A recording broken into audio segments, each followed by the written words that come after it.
Hey guys, welcome back to another episode of Aussie Farming in the Philippines. Good morning. Don't forget, hit that like button, guys. Hit that like button. It's really helping us out with the algorithms and all that bullshit. Bullshit, man. Right, 7 o'clock on the place called Cock. So I've just grinded up corn. Just got this one. This is for my chickens and ducks. This one here, nice and yummy, yummy, yummy, yummy. I've still got one more there, so I've got to pull that one out on the tarp and dry it all out. That's got to be done. But I said that's all done anyway. So I started that just after 6:30 this morning and finished that one off. So he's happy, happy, happy, happy. The duckies are going good today. The rain came over last night. It was sitting there about 5 o'clock, dark as anything. But nothing happened. Nothing happened at all. Fucking missed us all. Totally all together. Oh, here comes the girls. Girls in work. Morning, Vanessa. Morning, oi. Girls are coming into work. So, totally missed us all together. Sort of like, what's all that about? I don't know. Bob's going to be here tomorrow morning, guys. He'll be here by, normally gets here about 7:15 in the morning. He leaves here at 5. So that's good. There was, all the ducks were outside yesterday afternoon. And I walked up there to put the rubbish in. I noticed them out there. Chicken Vanessa's out there with the goats. I said to Chick, what the fuck? Hey, hun, all the fucking goats, all the ducks are out. And of course, you get the Filipino salute like. I said, well, they're fucking right next to you, darls. You know, so Vanessa and I hunted them back in again. We found out it was right up at the end there, the drain. Because remember, this used to be banana field, guys. The whole place was all bananas. Bananas, coconuts and cacaos. The whole place. So, so I end up clearing it all off bit by bit. But the drains are still there. Like this one here, we got the backhoe in and pulled all this down through here. And we dug out that pit there. But the other drains are still there. And of course, where it goes through the fence, that's where the little buggers got out. So I got some wood out, some 2x2s, and hit them in with a sledgehammer. Fixed the bastards up, I tell you. Good morning, little guys. Well, the chickens are going so bloody. We're getting so many eggs, getting over a dozen eggs a day, which is good because we give a lot away, but we also take them to Mama's. Make up your mind, dick fuck. So we take them to Mama's and sell them at Mama's. Now, it's good money because it's 10 peso an egg. So you look at 300 a tray for farm-raised free-range eggs. You look at 300 a tray, and you do a couple of trays a week. Then it adds up, guys. It does add up, I tell you. It adds up. Right, so corn's done. Yeah, I've got to get the pizza base ready for tomorrow. I like to do that before breakfast if I can. That way Chick's got the kitchen. And we'll see what Chick's going to be organising for breakfast today. Because you never know if you never go. What do you got, bud? What's for breakfast? Well, we think alike. That's bush beans. Bush beans. I love bush beans. Bush beans. Toast. English breakfast. English breakfast sausages. Yeah. Beauty. English breakfast sausages. Look at this, guys. I tell you, bush beans are the best. They are the best. Thank you, Dan. Thank you, Dan. So I'm going to have mine on toast with some sausages. But me, I'll just be bush beans on toast. They're just too good. You can't have it with it. It's just too fucking good. Right, so what I'm doing now while she's doing this, we got all the flour yesterday. This flour I make the bread with. It's the local flour. And it makes a very, very good loaf. So what I'm doing now is I'm going to pack them all up into little containers, vacuum pack them down so that the little bugs don't get into them. And I've got enough time to do this before Bricky. So I'll hit that now.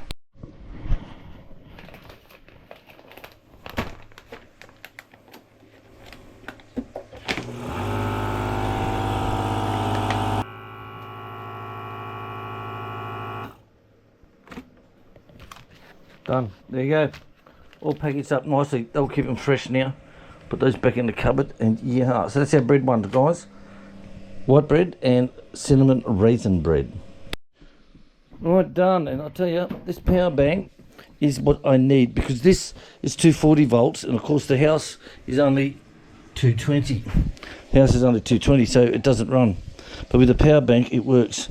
And all the other stuff from Australia work absolutely beautiful. So some appliances are 220, 240, and they run on, no problem at all. It's got written on them 220 to 240, but some are just 220 only. So it's sort of like, okay, some are just 240 only. So that's that side of things done. Morning, babe. Good morning. Oh, I shouldn't say that. The trolls will think that we don't live together and I've just walked in to see you. Hey, post office yesterday, guess what? Yeah, Nathan and Christy, and thank you so much. So they sent us six packets, no shit, 6 packets of Arnott's ginger nut biscuits. Absolutely lovely. And we got some last week off one of our subscribers, another brand. Yeah, from Don Alford and at the deli. Guys, thank you so much. Yummy, yummy, yummy. Ginger biscuit supply. Supply. Oh my. Tick's not well at the moment, guys. Tick's not well at all. So thank you very much. They're much appreciated. We got one in the box already going, and of course nothing tastes as good as nice hard ginger nut biscuit dipped in a coffee. Love the flavour. I just love ginger. Right, pizza dough time Thursday morning. So because I vacuum pack all these down to keep all the little buggies out of it, what I do is I put this one through it just to aerate it. So you can sieve it a few times, but I don't see the sense. Oh, fuck me. So I don't see the sense in doing that where I can just get the machine to do it for me. So I'll let this run for a few minutes. This will aerate the flour again, and then I can add all the other ingredients. Is that a breakfast go, Hunt? Happy with it? Yeah, very happy with it. Yeah. Happy. So there we go, guys. What type of sausages today? English, no, not English. Breakfast sausage. Breakfast sausages. But it's Yummy, like, yummy. it's tasting like the English Just like the English one. sausage. Morning, Vanessa. Morning, I. Cheers. Nice hair bun, I. Oh, wow, it's better than mine. I'm jealous now. Bloody hell.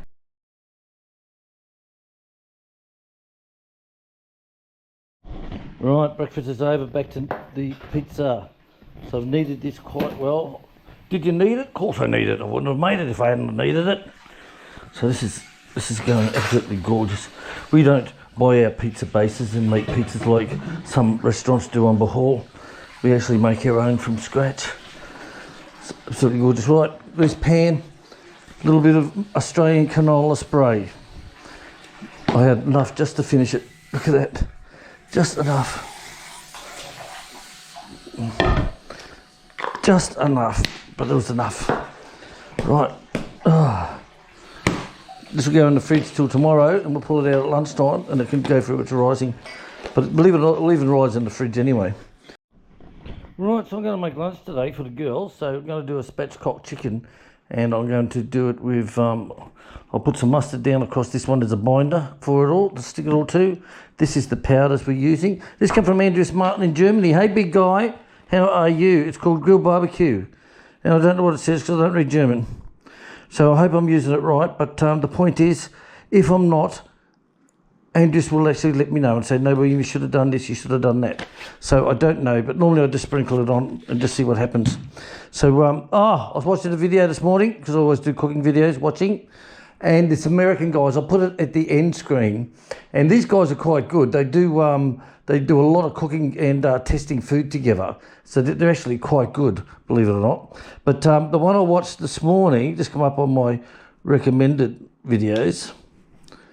Oh, where's that jawproof fucking lock? Right, come up on my recommended videos to watch, and what he had was oh, fuck me. Oh, fuck these. Where the fuck should you get these from? Simple. Fuck it off. I don't want to keep shit that doesn't work, you know. It just never amazes me. Never, ever ceases to amaze me. Right, so anyway, he's got this steak, big ribeye steak, and what he does is he coats it with Vegemite. Right, he coats the block with Vegemite, thick Vegemite. And then he air dries it. And then he air dries it for something like 35, 45 days, and to get a dried aged steak out of it. And so he cuts the bone off of that, and he cuts the ribeye out of it and cuts it up into a steak, and then he cooks it up. And he's got his mate that they do the test with, okay? And I've seen him do lots of movies, these guys. So they do a normal steak first full of juices and gorgeous, and they're just masturbating over the table like fucking. He goes, right, now let's try this one. I said, it's drier and much drier. And I said, it looks like it was age dried. He said, yep, it was. So they put it in their mouth, and both of them nearly, and they had to go off camera. And he said, well, that didn't work, did it? So it goes to show, age drying a steak with Vegemite does not work. I'll put it as an end screen up here to have a look. These guys, they do some really great cooking, trust me. Some great cooking. But the Vegemite one just didn't work. Right, I'm going to get back into this one here and I'll come back to you. Right, little cut. Cut on the titty bone. There we go. Now, the backbone, they sell all these in at the supermarket, but they've got more meat on them. They've got the oysters down. And they actually, the Filipinos do a complete different cut to the Westerners.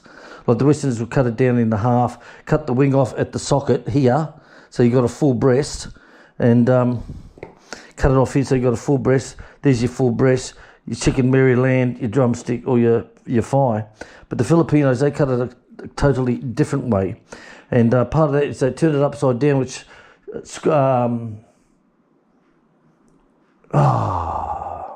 big fart coming. It's all right, gone. They Kuluk did, and it just goes rip and just turns it up and just pulls the whole backbone out. And they sell these like in the shop. They sell all these, believe it or not. And Chick and I went to a place, it was a new restaurant that we seen in town on the back streets. And we said, oh, let's fucking try this place, dolls. She goes, why not, hon? So down we go, and on the menu they had honey mustard chicken. I said to Chick, hey, that's all right, dolls, let's do that. So she goes, yeah, dolls, why not? So we did. And what came out was the backbone. Which, of course, there's not much fucking meat on these. You know, probably all right for stews, for flavouring or something like that. But no, they buy bags of this shit and eat it. You know, they sit there and chew it like fucking little dogs. Fucking crazy, hey? Absolutely crazy. All right. I'm going to season this one up. I'll be back at you. Right, so I can't get some bit of paper to dry this chicken. And look what I've seen sitting there. Now, normally I use the mustard, which a lot of the Texas ones do, and their barbecue ones. They coat it all with custard, all the ribs, and they put their powder rub on it that they make, and that sort of like does it. That makes it stick to the meat. But I might try a bit of honey today. Pass us the honey, honey. Don't be a sweetie beatie. Right. Oh. Okay, let's do this one. Right, well done both sides, nicely. I said Andrews will tell me if I'm doing this, putting this on wrong. I don't know, but never know if you never go. This will go in the oven as well for the dogs. So it's only what's the time? It's 9:45. So another hour yet before I put it in the freezer. So in the oven, in the air fryer. So in the fridge with it. Right, chicken's in, probes in. Program for chicken. Love this thing. Beef, chicken, pork, whatever you want. Just program it. Whether you want it rare, medium rare, well done, whatever. You just program it and it automatically does everything for you. It's incredible, guys. Incredible. Right, so it's just giving me the flip. Just come up with flip it over. So it wants 75 degrees to come to, and the probes at the moment is at 50. And it's just come up a flip. So I'm going to flip this over. Right, so she's all flipped. So she goes, just wait till that comes up even. Bloody great machines, these guys. Thank you, Dave. Dave Greenslade. And it's good to see you're getting better. Dave, get that blood worked out, mate. Get it worked out. Right, so there you go. It comes up with take food. So, I don't know how long it's been going for because I didn't hear the alarm go off, but oh well. It's very funny the way these air dryers work. Very different on the skin. Very different. But we'll see what it's like when it cools down.